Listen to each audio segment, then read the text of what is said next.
اعوذ باللہ من الشیطان الرجیم بسم اللہ الرحمن الرحیم۔ بے بہا رزق پانے کے لیے نبی کریم صلی اللہ علیہ وسلم کا تجویز کردہ عمل۔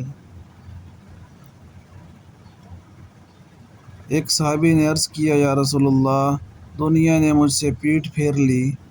فرمایا، کیا وہ تسبیح تمہیں یاد نہیں جو تسبیح ہے فرشتوں اور مخلوق کی، جس کی برکت سے روزی دی جاتی ہے؟ جب صبح صادق طلوع ہو تو یہ تسبیح 100 بار پڑھا کرو، سبحان اللہ و بحمدہ، سبحان اللہ العظیم، استغفر اللہ۔ دنیا تیرے پاس ذلیل ہو کر آئے گی۔